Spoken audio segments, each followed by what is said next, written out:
What's up mga ka-real? Yan. Panlasang Pinoy po. Ay, panlasang Pinoy. So yun. Good evening sa lahat. So yun. Healthy living na tayo mga ka-real. So yun. Magmumukbang tayo ng tinatawag natin ng pampalusog na pagkain. Meron tayong puno or broccoli. Meron tayong nokma o tinatawag na chicken sa Tagalog. Sa English pala. Meron tayo dito mayo. Yung kasama ni mayonnaise. Meron tayo ditong isda o yung tamba ng napili ko kasi matinik. Sabi kasi nila ang tumalon ng dahan-dahan, matinik kung malalim. Ano sabihan ko? At meron tayo ditong ang ating national fruits, ang langka. Langka, mangga. Then we have bananas. Yan mga krill. Hindi nyo ba alam ang banana ay pahaba? Yan, dapat alam yan. And then yan, rich in potassium.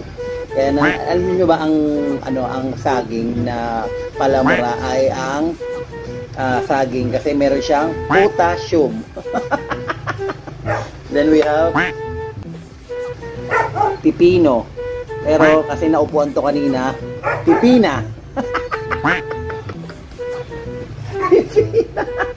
So yung mga real, let's go. Itatry natin to. Actually mga real, one week pa lang ako nag-start ng aking healthy living diet.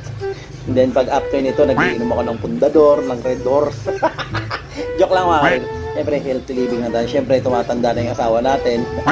Tumatanda na tayo. So kailangan natin, balance yung buhay natin.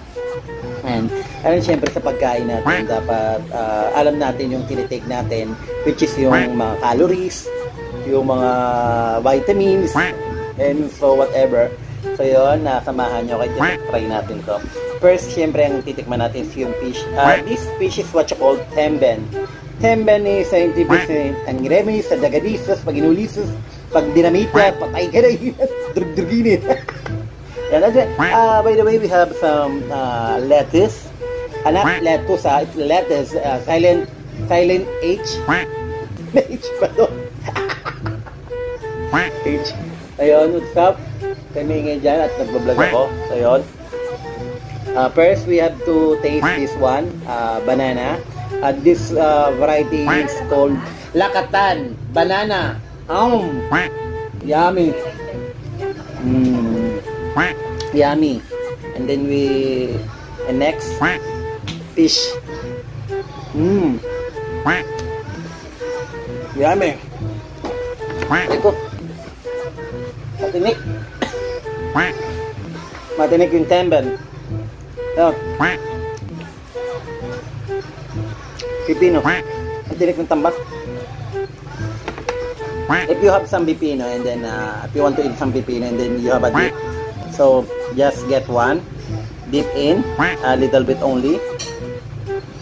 Then ang mga mayayaman, if you are rich, like this kind of a way of eating. What I'm talking about? This one. Look at mga rin. Yeah, look at this mayonnaise. This mayonnaise came from rice terraces, Banawe.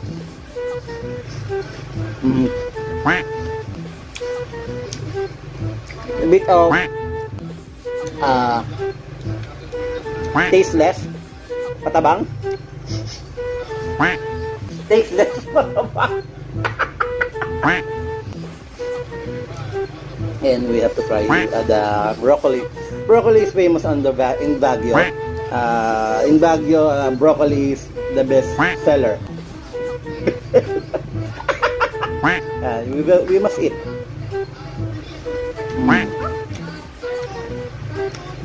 The crunchiness,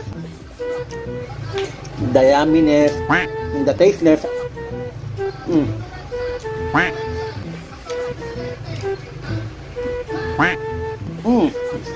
My God, I got some turn. Buto. Tinik na. We must try this one. The chicken. Tinik talaga. payat.